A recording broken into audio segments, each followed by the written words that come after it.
Dr. Hacker, pleasure to be with you and with everyone else here tonight. If you know anyone interested in the philosophy of technology, let them know now. We're introducing Dr. Hacker's new course, Spiritual Cybernetics, today, which will begin July 23rd, which is a Sunday. And we're meeting 6 times in total. Ryan will say more on the course, actually, in a couple of minutes and also introduce himself. If you want to enroll, the link to do so is in the description of this video. We'll show you the lectures and everything from the inside in a bit. If you have any questions for Ryan on his work, on the hyper digital, on the course specifically, just let us know in the chat. We'll respond at the end. We'll be live for maybe, I don't know, 30 minutes, 45 minutes. Let's see what happens. Ryan, a pleasure. This time you're not here, unfortunately, but pleasure to see you again. It's wonderful to be back. Ryan, why don't you introduce maybe yourself a little bit? I mean, you have a PhD from Cambridge. You finished, I think, last year. We know each other from Twitter, of course. But then also, as the kids say, IRL. We met IRL at a random event in London. And he said, oh, yeah, I think I know you from somewhere. I said, yeah, it's Twitter I know you from. So anyways, we've been working on a few things together over the past year. And now you're finally doing a course also. And yeah, just introduce yourself, what you've been working on, and then we go to the course. Thanks. Well, it's wonderful to be back, Johannes. I'm a philosopher and theologian who writes primarily about theological interpretations of logic and technology, and more recently on computers and the grammar of computers, which we can call the digital. My doctoral dissertation was on the topic of theology of logic. That is, the way that we ask the absolute theological questions about the origin, grounded purpose of logic for religious rhetoric. I wrote specifically about Origen of Alexandria, who is a 3rd century Christian theologian from Egypt, from Alexandria, and also about how he had creatively reinterpreted the canons of ancient logic from Plato and Aristotle onward for the purposes of developing a systematic theology by which he attempted to scientifically demonstrate Christian doctrine. My more recent work has been on the intersections between logic and technology, and specifically a new analysis of the forms of thought that underpin and animate our interpretation of our new technological world. That is, new technologies from the most ancient machines to the most complex cybernetic engines, computers, and computational systems that regulate and administrate our world. I have, in the past year, published a series of articles, one titled Sacramental Engines, the Trinitarian Ontology of Digital Computers in Charles Babbage's Analytical Engine, in which I reinterpret the lost and underexplored theological writings of Charles Babbage as the key to understanding his own conception of the first general purpose computer, the Analytical Engine. I've recently completed and will soon publish a new article, Via Digitalis, from the post-digital to the hyper-digital, in which I argue that the fundamental grammar of computers, which we can call the digital, should be interpreted hyperbolically, that is, always reflecting absolutely in from the creative source, both of the idea of the digital and of the grammar of computers. Thanks. Can you perhaps, for anyone who's not familiar with what the post-digital is, describe it briefly? Yeah, so beginning in 2000, there were 3 books and articles published on that reflected on what has since been called the post-digital. And this constellation of writings had pointed to what had been considered to be the what comes after the saturation of digital media within the world. That is, if the whole world is being captured and communicated through digital techniques, then the way in which we can freely create art and interpret it must be something other than what computers do. So beginning as an art movement, the post-digital was a way of reflecting upon how we interface with digital media, whether it be through offline or neo-analog techniques, in order to alter and recreate our world. Yeah. Since then, the post-digital has been extended to a huge number of other areas, including education, information science, and most recently, theology. And in each case, it is meant to refer to a kind of reflection upon the computation and communication that occurs within digital computers in such a way that we can step outside of them in order to interface with them in a new way. And what I argue is that this reflection is only ephemeral. That is, it's only a kind of vanishing oasis that disappears as soon as new techniques are employed to regulate and control that very activity of reflection.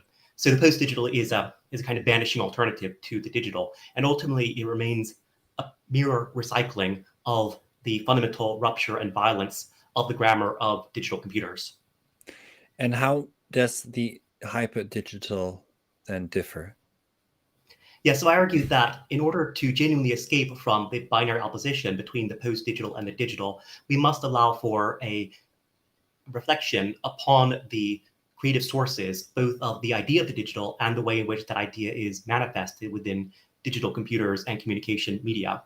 That is, I argue that we have to analyze where the idea of the digital came from. Yeah. We have to be able to think transparently about what it is in its origin, as well as how it's manifested across multiple systems. And in doing so, we have to then, from that idea, seize the capacity to creatively rethink and redeploy our efforts to create digital techniques and artifacts that serve human ends, that allow for us to freely reflect upon them as the artist, as the critic, as well as to think ethically about them for the common good. Yeah. One of the things you say in the lectures, and maybe I'll show this just briefly, what this looks like.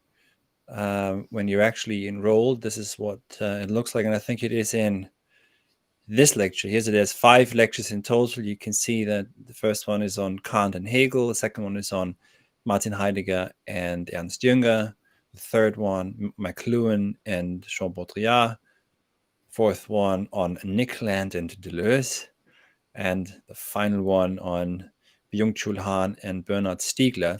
And actually in this lecture here, so just to give everyone an idea, when you actually enroll, the link to do so. Oral reading of Homer. The link to enroll is in the description of this video here and also in the live chat. Here we have Ryan last week recording the lectures. I think one of the things you say here on Baudrillard and McLuhan is that the simulacrum invites us to, well, I think you refer to it as the sphere of representation. And you mentioned in the lecture that this invites us to think after the meaning of images, of symbols. So as we're so confronted with the image as we've never been before, but obviously ties back to Plato's cave and other motives in philosophy, you point out that we're now pushed to having to reflect or think after these issues in a way that maybe we hadn't before. Oh, yes. Well,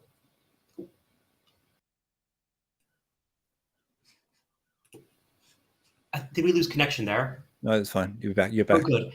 Yes. So I think that what's become apparent with the work of Jean Baudrillard and with Marshall McLuhan is how all of the whole world that is open to symbol narration and interpretation is one that is vicariously constituted through technological media, and media, moreover, that has its origin in and accelerates through the activity of computers. And with this, we have come to recognize that we cannot, as it were, step outside of the ocean of digital media or the way in which it's computationally administrated. And moreover, that within this sphere of representations, within this theater in which symbols are ever present, we find new icons and mirrors of thinking alternatively about where those techniques come from and how we can use them.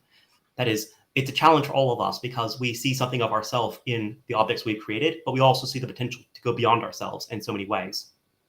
Yeah. Great, thanks. Maybe we'll go to this question now, and then more to we want to discuss a bit Byung-Chul Han, Bernard Stiegler, and Deleuze tonight. So if you have any questions, let us know. But this question perhaps is actually well placed now by Susan. Will theology come into the classes? So I suppose, how important will theology be ultimately? Christian theology, I suppose. Oh, well, I hope so. That is, I hope that in sort of exploring the most fundamental questions of technology, that we'll think about it not only in terms of our absolute presuppositions, which you might characterize as the philosophical task, but also in terms of the myths and the stories and the purposes that we assume in relation to those, which you might think of as the theological task. That is, if it encompasses not just the pure thought, but also our lives, then I think that it must, in a way, be theological. Logic, I think, is also important here because, as I've argued in my doctoral dissertation and subsequent publications, I believe that the forms of technology, and specifically machines, are objectified forms of logic. That is, their way of using logic to represent what can necessarily be produced in diagrams that could then be unfolded and constituted in objects that can perform operations independently, that is, have a relative autonomy to act upon the world and change the world. So in each case, I think that, as it were, we'll have to think, as it were, beyond the ordinary disciplines of mere engineering or even what people characterize as philosophy of technology in order to think both broader and, I think, more purposively about what we can do with machines and what they mean for us today. Thank you. It doesn't, well, in a way, it does connect a bit to Stiegler. Not perfectly, perhaps, but so not in terms of Christian theology, but Stiegler comes back to the myth of Prometheus, but not only, also to his often or always forgotten brother, Yes. without whom Prometheus would not be possible. So, yes, Epimetheus is both one who forgets and the forgotten one who forgets. yeah, The very forgetting has been forgotten. Yeah. So Epimetheus, I'll just put the name in the chat here. So Prometheus means foresight. Epimetheus means afterthought. So maybe relate how Stiegler recounts the myth and how it figures in his work. I think it's in Technics and Time. Yes, exactly. The second part. Yes, so in the fifth of our lectures, we will look through the works of the very exciting and recently deceased French philosopher Bernard Stiegler, who in his great work Technics and Time has argued in a way beyond Martin Heidegger that technics, that is the plural trace of technology, is the more originary supplement that has previously been suppressed, but in recalling it could allow us a greater insight into the technological world that we inhabit. And in particular, he, like Martin Heidegger, looks to myths as a way of exploring these fundamental philosophical questions. And in this case, the great myth is, of course, that of Prometheus, that is the Titan who brought the fire of Mount Olympus down to humans to give humans the ability to technically change the world. But he calls attention in this myth to his forgotten brother, the Titan Epimetheus. So if you recall the story that appears in Hesiod, Zeus gave Epimetheus and Prometheus the task of giving techniques, that is the power to change the world, to all of the animals. And Epimetheus gave these powers to all of the animals, claws to the eagles, wings to the butterfly, and stingers to the scorpion, but he forgot to give any powers to the human. So the human was, as it were, de-toothed, did not have any techniques by which to change the world. And because of this, Prometheus, his brother, felt pity upon man and seized the fire from Mount Olympus and brought it down to humanity, giving humans now the power through fire to make any tool that they could possibly wish. That is, to recreate the whole of the natural technicity as a new artificial technicity by which they could reshape the world for their own purposes. Now, Epimetheus then becomes a figure of the forgetfulness of technology. That is, one who, in forgetting, shows us how we have forgotten the originarity of technology as something that shapes and allows us to know the world, but at the same time, one through whom that very forgetting creates the occasion for its rediscovery. That is, once we have forgotten it, we can then remember it differently, remember it as it has been suppressed, but can be thought of anew. And so Epimetheus becomes the kind of forgotten hero of the story of Technics and Time. And also, Epimetheus, you may have said it anyways, but Epimetheus is himself necessary. It is the very lack the lack of a positive trait, let's say, that drives human beings to, let's say, innovate or create or generate. Yes. So whereas, for instance, other primates like gorillas have enormous hands to sort of crush trees, humans don't seem to be the most defenseless of all animals. They seem, as it were, like the emptiness of the iris of the eye, to have nothing, and yet also to be able to apprehend and create everything. Yeah. So the absence creates the space of possibility for infinite presence. Great, thank you. You can say a bit more on Stiegler in a second. It's been I think overall we've now offered, I don't quite remember, but I think at least 3 different courses on technology, if I remember correctly. If you count, I did one a weekend seminar on Plato's cave and the metaverse. I should have brought in the myth of air, actually, and also one on Baudrillard. So maybe it's actually 4 or 5. And what a few people have pointed out to me is that we should offer something on Stiegler. So now the call has been heard, and I hope that those who requested that will actually also sign up. Now, on that note, I'll just mention this briefly again, that there's a link to enroll. I'll actually put this in the chat again. If you know anyone interested, let them know, please, that this course exists. I'll talk about the technicalities of the course now, not too long. So when you click on the link, that takes you to a website called Teachable that we use to host the course. So there's 3 different ways of doing this. First one is self-study. That means you get what marketeers call lifetime access. You sign up once, you get access to the video lectures and audio lectures and handouts, and also excerpts of the reading. And you can do the course in your own time. If you want to, and if you have the time, of course, also, let me just point out the time again. Always Sundays, beginning July 23rd, 6 to 8 p.m. UK time. And that's 1 to 3 p.m. Eastern Standard Time, which is 10 a.m. to noon Pacific Standard Time. We've got about 18 places left here in the group seminars, which Ryan holds. So it's 2 hours each week, each Sunday, where we're discussing first Hegel, then Heidegger, then Baudrillard, McLuhan, etc. And in the final seminar, you actually can present your own talk. Now, here's one. The final tier, the third tier, includes private tutorials with Ryan if you want to discuss, if you have a project that you're working on. So with the philosophy of the machine course, we had actually a businessman who works on AI, etc. I think I can say that much. Who wanted to talk with Sean about some of his projects and ideas and what the implications may be. But so I've had professors of mathematics sign up for these. People who are in business, people who have their own business, people who work for big consulting firms, people who are in tech. A lot of people in Silicon Valley, obviously, come to our courses.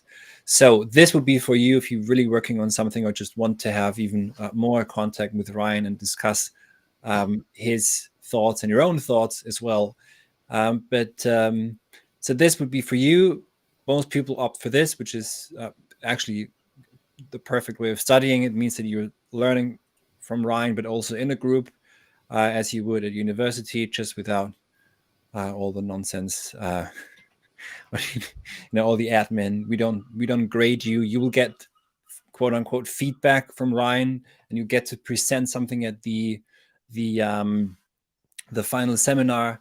If you want, we can publish that on YouTube. If it's really good, then I actually also will publish the essay in our yearbook. So that's technical things here. And yeah, so thanks very much for listening here. We're now going back to Ryan and a bit more on Stiegler, perhaps. And I have to point this one out. Here, that's Harris, who's always very generous. Thank you so much, Harris. Harris was the first one to send a super chat and is still the only one who's ever done it. So thank you very much, Harris. If you have any question, Harris was in the Philosophy of the Machine course. Harris is currently in the Beyond Nihilism course with John Vervaeke, and perhaps also in this one. I don't know, but we'll find out. Harris, if you have any questions, just let us know. I think Ryan will be happy to respond. So keep all these great courses rolling. Bravo to Halcyon Academy. Thank you very much, sir.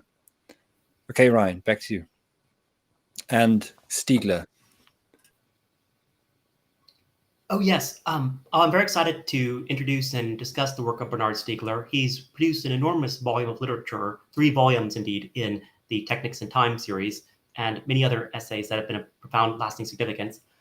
There's a few other ideas that perhaps we should introduce. One is what he calls tertiary retention, which is a way of describing how in the primary mode of retention, we simply memorize events. In the secondary mode of retention, we write down what we have previously thought. That is, we record it in something external to ourselves. But in the tertiary form of retention, we encode it in our computers. which can then retain those in artificial memory banks, as well as to automatically retrieve and process that data for us. This represents a further objectification and automation of memory, and indeed also the way in which our very sense of time, both of the past and how we recall it and how we use it, is further automated by our technical devices. And I think that's something that we will have to figure out. I mean, there was a book by Simon Critchley, obviously, a few years ago on the issue of information overload. Nietzsche already points to this, interestingly, before the invention of computers, that but modern Europeans are very interested indeed, he says, but ever only epidermally interested. So the way in which we try and draw a sense from those memory banks, that is probably really the task going forward, so that it doesn't just become meaningless pastiche or collapses into some sort of indifferent sludge. So I guess go on. Well, that's precisely the task we have. So if all of this memory were a mere weight upon our imagination, then we would find no way in which to recall it and repurpose it for our lives. It would become something that we become sort of archivists of the spirit, and we'd fill up our whole house with things that have passed and never have space for the present. So the task is to find ways of analyzing the data, that is automatically as well as personally, and then in doing so, understand for what purposes we should use that data and how it can be used today. And also that data does not exhaust memory and is not the one all and end all, perhaps. One of the things, by the way, just to point this out, that I've always found fascinating about your work is that you're one of the first, I think for me, you are the first who points to a possibility explicitly, something that maybe I do implicitly by not thinking about it, but just offering these courses, etc. But so there's obviously lots of doomsaying around the digital. People speak of the digital catastrophe, and in a strict Greek sense, it is a catastrophe. It is a turning point. That's what catastrophe really means, and it is a kata means from above. So it's not something that we can really choose. It just occurs in some sense. But we had dinner in I think February or so in London, and you mentioned that you want to ease some of the tensions. You want to with your work, some of the fears around it, so that I found very fascinating. Maybe you can say a bit on that too, because that will obviously also be that I think probably also led to this course, and will also be discussed perhaps in the course, how we are to approach these new technologies and live with them. Absolutely, yes. I want to present a more optimistic, felicitous, and hopeful way of thinking about the way in which we can freely use and we can also live and enjoy our technology. We don't have to be either its slave or in perpetual anxiety or that will render us exorbitant. I think is typically the way that people have naively looked upon new technological developments in the past. And it's not an unprecedented phenomenon. I'm sure culture was invented when the industrial engine, same kind of trepidations techniques.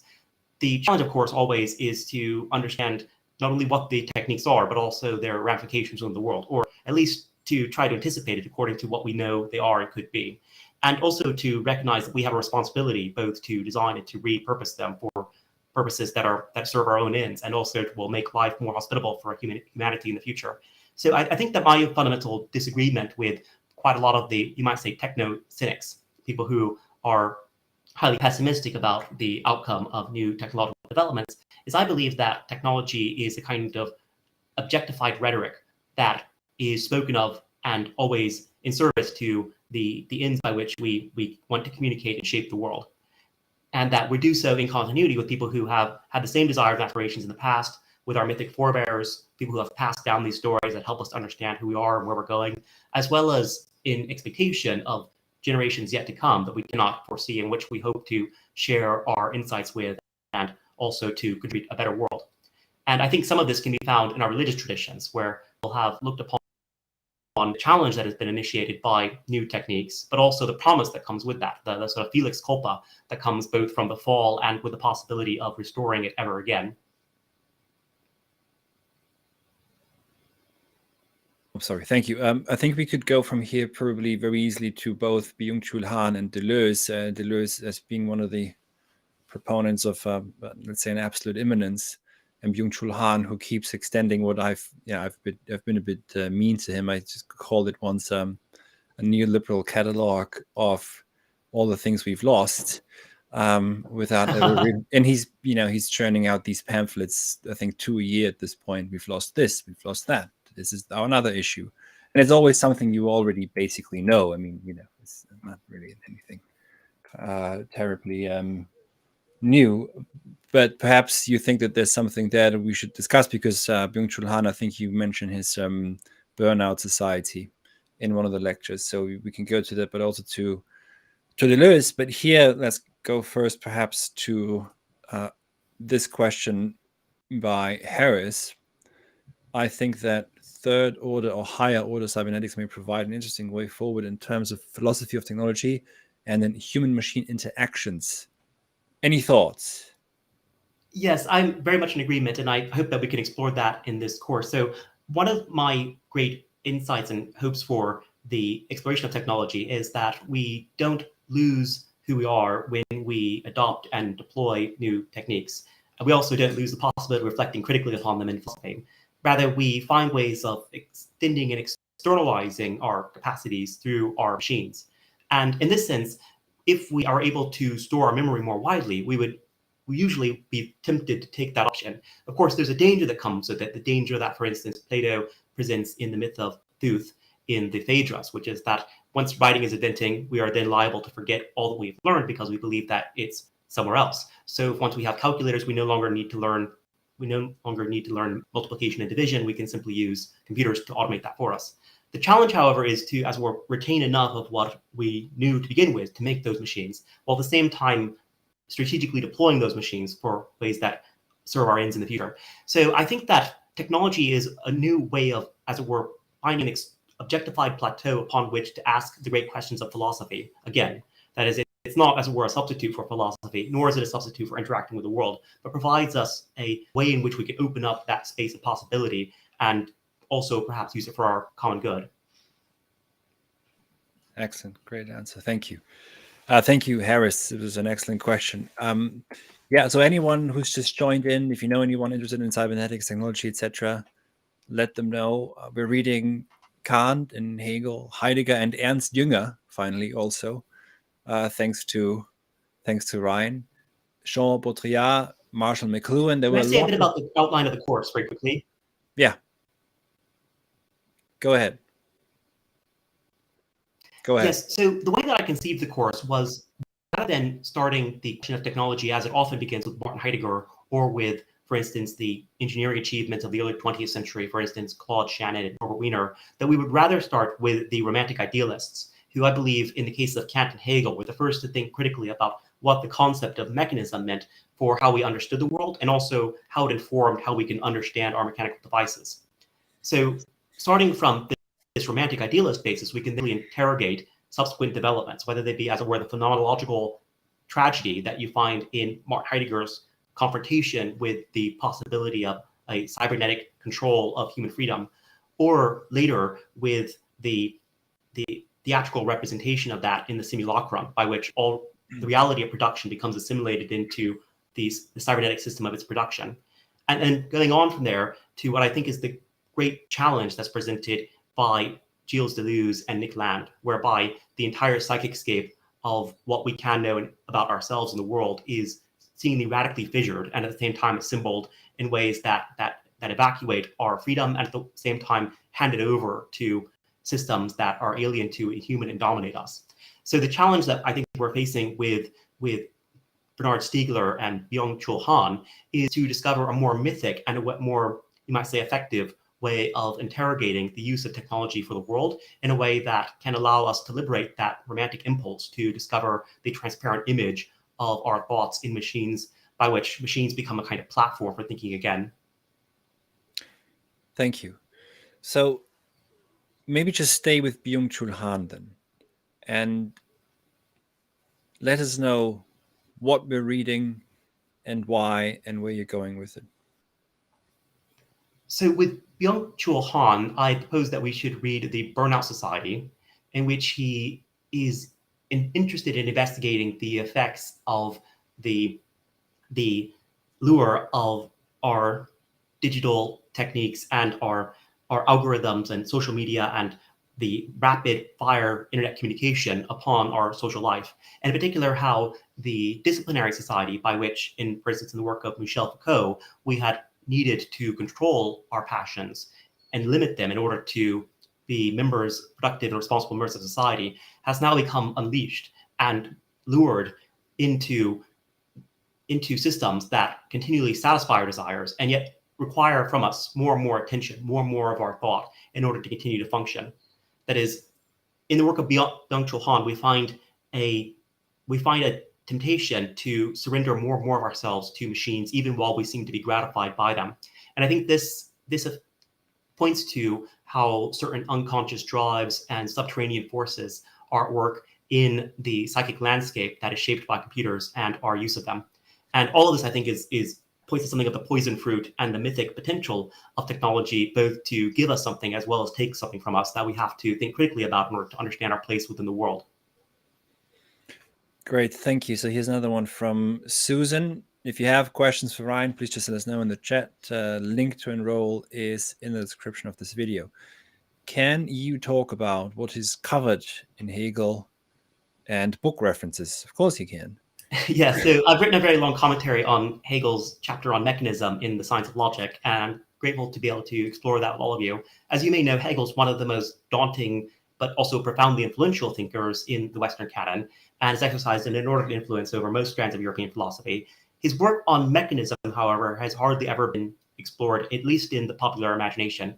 So what I found in Hegel was that he had observed that before, as what he calls material machines, for instance, like pulleys, chairs, and cannons, there were what he called spiritual machines. And the spiritual notion of mechanism was for him a transcendental concept of the general idea of mechanical operations in any possible machine. That is, it's a more universal or generic way of thinking about what happens in machines ever afterwards, as in all particular instances. Now, the chapter on mechanism proceeds through roughly 3 stages, and he has a different slightly different ordering of it between the Science of Logic and the Encyclopedia Logic. But in those 3 stages, he describes a general conception of mechanism in which it is conceived of as a linear projection of mechanical force, whereby the object that is immediately present to us is assembled in such a way that it produces something from itself. And the best way of thinking about this is in terms of the way that mechanical force is redistributed through a lever or a pulley, such that it produces something more than itself in its continual operation. The second mode, however, is one that has not often been noticed, has the potential to be conceived cybernetically. And he calls this infinite mechanism. And by that, he means that it is a machine that is infinitely divided and then reassembled in such a way that it can be used to recombine all of its elements in innumerable different varieties. And the way this happens in computers is that in a computer, the original mechanical force that is transmitted through electricity, in this case, rather than through steam engines, as it had for Charles Babbage, is infinitely divided by the Boolean algebra that is manifested in circuit gates into an infinite variety of possible assemblages, which can then be freely calculated through the Boolean algebra of the computational programs. So computers then become the engines by which machines can write of and script the program of their operations. Now, Hegel, of course, didn't know about the modern digital computer. He did know about the Leibnizian computer, the step reckoner, and he also knew about Leibniz's logic. With all that being said, I think that there's a potential within Hegel to explore this mode of infinite mechanism as what we would call cyberneticism. That is the way of thinking about the infinite reciprocating operations of machines that regulate their own mechanical production. And in doing so, also thinking about how we can imagine a transcendental concept of computers that is conceived of before we build any possible computer. Excellent question also. Thank you, Susan. Just for anyone who's just joined, we're discussing Dr. Ryan Hecker's new course, Spiritual Cybernetics, and enrollment for that course is now open. If you have any questions for Ryan on the course or just in general on cybernetics, philosophy, technology, or even the theological questions, just let us know. And we'll try to, well, I won't try, but Ryan will try, and Ryan will actually also more than just try to respond. So let's maybe now move from Byung-Chul Han. If you want to add something, that's fine, but we can also just maybe go to Deleuze now, and maybe a little bit also Nick Land, and what you see are the important insights, but also the limitations, and what we'll discuss more at the course. Yes, so I find in Gilles Deleuze and Nick Land a way of recognizing how machines are not restricted to mere engineering devices that we can observe with our senses, but rather that they are a way of arranging in diagrams the functional outputs of different representations. That is, their way of assembling, as it were, the spatialized rhetoric of what can happen. And in a way that is present already, for instance, in formal logic, in Aristotle's syllogism, but later becomes manifested in successive iterations through calculating devices and ultimately through the modern general purpose computer.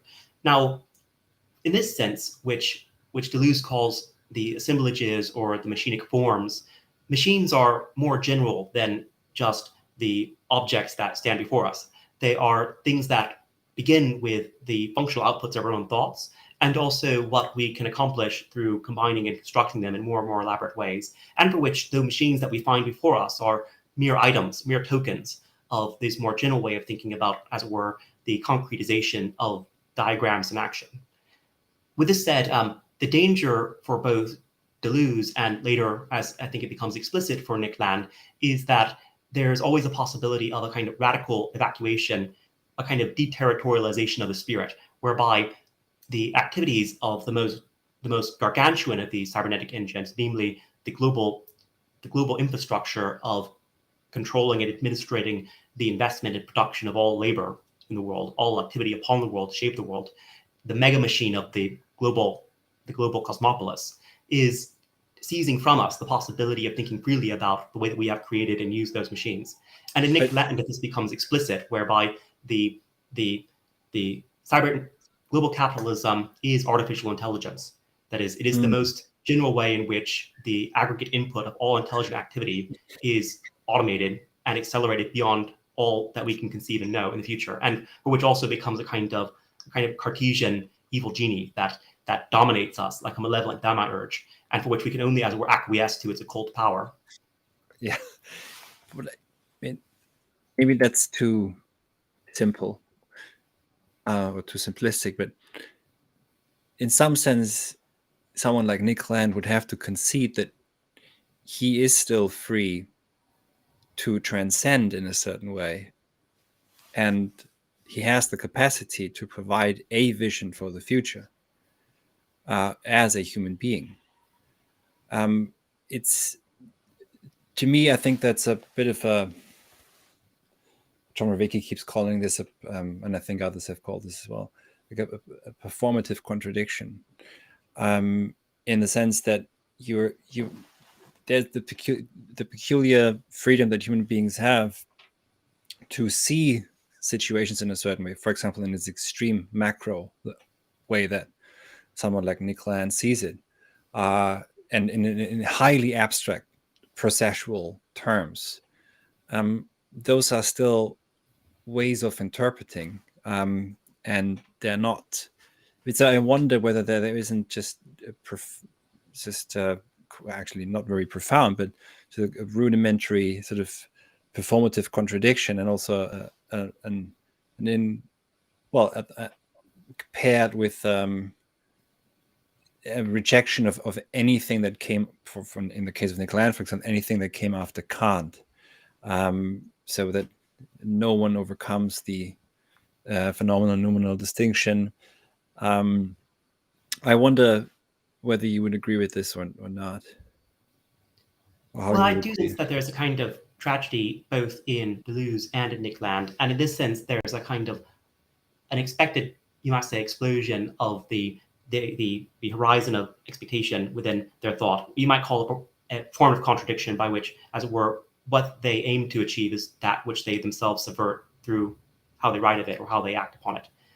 And I think that the part of the challenge is that there's a number of unreconcilable dualities, or you might say a derivation of what can be known of the world in their thought. And in the case of Gilles Deleuze, the most obvious one is in difference and repetition, the way that he characterizes difference as repetition.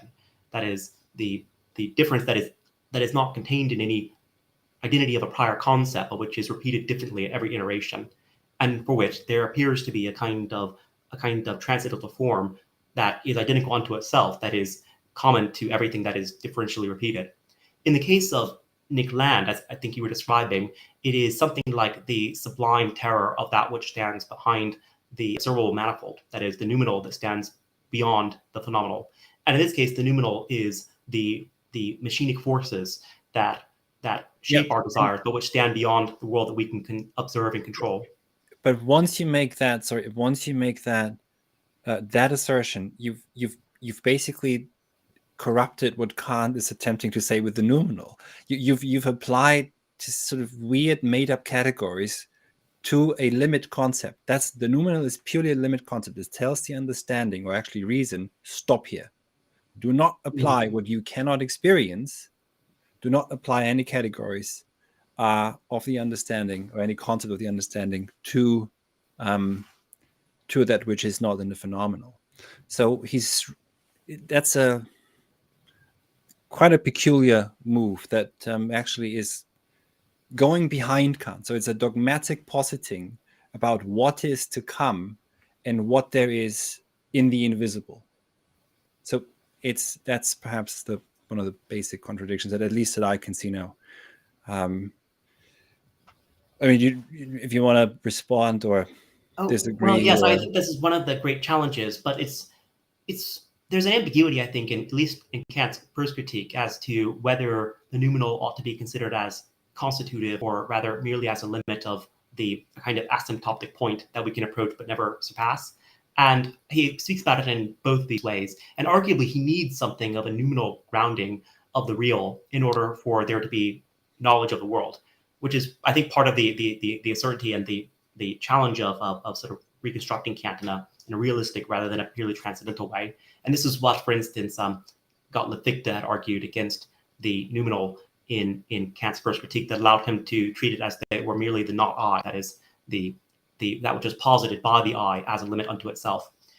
With that being said, I think the fundamental challenge we're facing is, if technology is regarded as a kind of noumenal object, then it becomes a kind of chonic force that is always controlling us from behind the veil of the phenomena. Yeah, I'll just say this briefly. Go on. We treat it as something that is a kind of alien master to our desires. Yeah, you see, but this is where this is also with Deleuze. It's just so imaginative. At some point, it ends to be philosophy, and it just begins to be a fantasy novel or a horror story that is ultimately, actually, there is something strange in Kant, and we have to point out what it is, but that isn't it. I've made a lot of videos on this. One of them is how Kant's philosophy lets us fly airplanes. So, I mean, so transcendental logic. First, I'll very briefly. The first critique is not an epistemology. The first critique is the first sort of first full, or how should I put this? It's the first instance where logic is raised beyond just being an organon, a tool, but becomes center stage. The issue that Kant has is that Kant still speaks in the language of the schoolmasters that he so detests. So he speaks of faculties, etc. Whereas the entire book, when we read the first critique, all that we are after is necessary conditions a priori that are logically posited. In order to do what? In order to have formal logic contain in order to provide validity to formal logic in the phenomenal realm. So the transcendental logic, this is, by the way, this is the reason why Hegel has to write a Wissenschaft der Logik, a science of logic. This is where he is, as he himself says, is based on Kant's transcendental work. So, and just very briefly, so we can fly an airplane, to simplify things, because thanks to Kantian transcendental logic, we can posit a priori without any experience necessary, or maybe spaceships are better examples. Because, as you know, airplanes are not imitations of birds, right? As soon as they stopped imitating birds, that's when we actually learned how to fly. So yes, there's a bit of experimenting, but the way in which we can fly a spaceship, which is beyond any imagination or any comparison to anything that's in experience, is thanks to positing a priori through the intuition, the forms of intuition, space and time, how the kerosene will react given this and the other condition. So this is where Kant gets spooky. We don't have to talk about the horror of the sublime or anything of that matter. We have to just look at what Kant does. In the first critique, it's very dry, it's very boring perhaps, but that is a lot more, I think, at least to me, fascinating, scarier, and insightful than going off into woo-woo land, where we're talking about noumena that are fanged and that could eat us. And that it's we need to, and also what's fascinating to me is that apparently thus far no scientist has read Kant. At least not well enough, but that's so. I'll be quiet now. I've been talking too long. So here's a question by Harris. I have another question based on Dr. Hacker's previous reply. As a Jungian, I simply cannot think of any mythic elements without invoking archetypes. I'm curious if there's any cybernetic archetype. Oh, that's interesting. Oh yes, I do believe so. So in the first of the lectures, I invoke Plato's myth of the cosmic pilot, which is a myth that he introduces in The Statesman to characterize how, just like, for instance, the statesman, as the governor of a city-state, will need to understand all of the technical apparatus of the laborers within the city-state and then be able to steer them like the commander of a ship. So similarly, as they are cosmic pilot of the universe, which is at work in steering all of the technical activity of the entire universe, whether it be the planets and the stars, the lakes and the rivers. And in doing so, this cosmic pilot is, as it were, the archetype for a controller of the most general cybernetic engine, namely the entire universe. We see this appear in a different way in Isaac Newton when he characterizes God as the mover who sets all of the celestial mechanics in motion and spins them, and also even occasionally intervenes to continue to accelerate and keep them moving ever afterwards. And I think this notion comes back also in a more recent movement, which has been called pan-computationalism, whereby the entire universe is thought to be a gargantuan computer that is down to its most fundamental atoms and molecules. It's computational all the way up and down. And in so doing, also, that our computers are merely a microcosm of the macrocosmic computer, which becomes as it were, the machinic image of the divine intellect. So in all of these images, we might characterize as mythic archetypes of thinking cybernetically about the whole of the universe, as well as perhaps also cybernetically about our own minds. Great question. Here's another one that we'll go to in a second. Just briefly, to anyone who's just joined now, sorry for the weird lighting. The sun is coming down. Enrolment, let me just maybe do this briefly. I'll just shutter out the earth. And so, okay, this is better. Yeah. Enrollment is now open, and I think, as you can hear, the course will be absolutely fantastic and awesome. So awesome in the old sense of the word, not the new sense of the word, if you can still hear that. So the link to enroll is in the description of this video. It's also here in the chat, and I'll show you again if you're, people keep coming in and going out, etc. So this is where it leads you. It's a page called Teachable. You can enroll either in the self-study tier 5 lectures by Ryan, video and audio format. There'll be downloadable handouts in a couple of weeks also. And you have so-called lifetime access with one enrollment. So you can come back to this anytime. There's no time limit. And, you do this at your own pace. If you want to study in a group and you have the time to do so, join us for the group seminars. First one is July 23rd. That's a Sunday. We're always meeting Sundays. The last one is actually August 27th or 27th of August. Always from 6 to 8 p.m. UK time. That's 1 to 3 p.m. Eastern Standard Time, 10 to 12 Pacific Standard Time. And at the final seminar, you get to present your own work at the pro seminar. If you want to take private tutorials with Dr. Ryan Wecker, you can do so. That's the third tier. Usually people go for this. We already have a couple of people enrolled in this one. If you're working on a specific project or so, that's the one for you. Okay, here's another question. So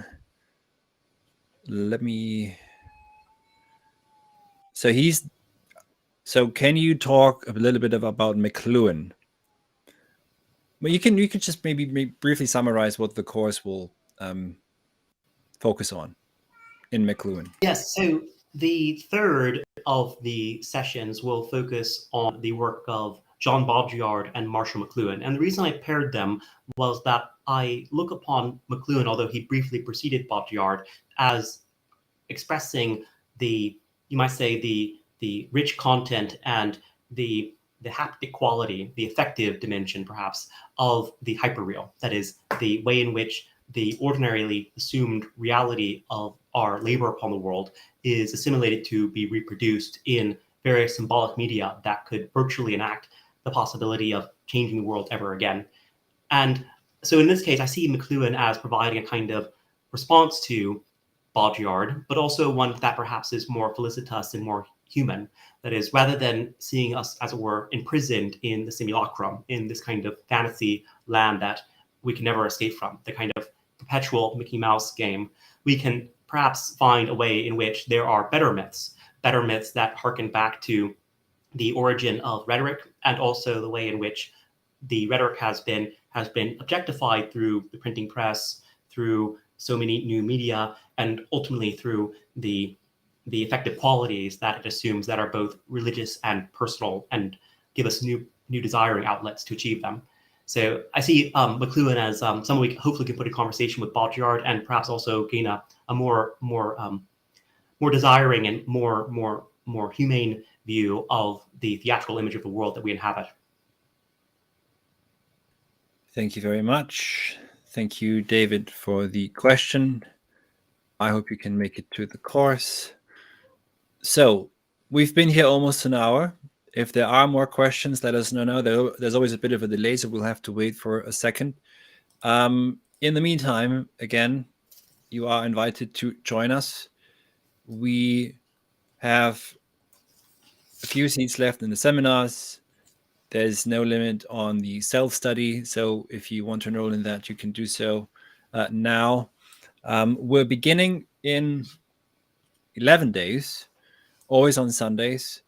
And yeah, if you have any questions and you're seeing this after, well, it's just leave a comment. I will try to respond as quickly as I see the comment. And we hope to see you at the course. John Stanloon said, thank you. Well, thank you, John, for listening. I think he left a comment on Jünger at one of the other videos. So on Ernst Jünger's brother, who's, I think, better friends with Heidegger, but for what it's worth. So, Ryan, are there any final thoughts? Anything you'd like to say? I hope that people who attend this course will learn something not just about cybernetic theory and computers, which are all very important and for which we have as our neighbors and are very useful in everything we do, but also about themselves and about the world in which they live and the world as it is yet to become. I hope that this will be a course not just for this moment, but also for the future, and one that points to how we can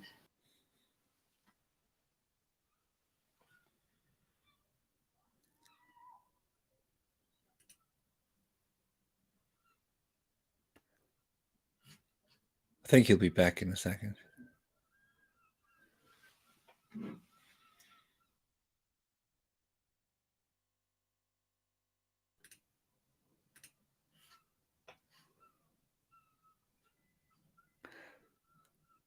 Well, that's the machine interfering, I suppose. Okay, let's see. Maybe he comes back and he can finish his thought on what it points to. Oh yeah, there he is. Ryan, the machine interrupted you. Oh, terribly sorry about that. Well, No, it's not your essentially fault. what I was saying was that When I you hope said that points to, then yeah, go on. I hope that you will find in this course not something just about computers, but also about yourself and about what we can learn about the world in which we live and the responsibility we have to take control of our powers within the world and to think of them differently for creative ends that serve other people and also humanity in the indefinite future yet to come. A new destiny. Excellent. Thank you so much, Ryan, for your insights and for putting this course together for us and for letting us partake in your mind and what you see. And I hope that many of you can join us next week. We look forward to having you. And as I said before, if you know anyone interested, just let them know. If you are interested, the link to enroll is in the description of this video, and I'll put it in here also one final time. So, see you all very soon. I think we're now retiring. Well, it's wonderful to see you all. I hope to see you soon at the seminars. We shall retire. Good night.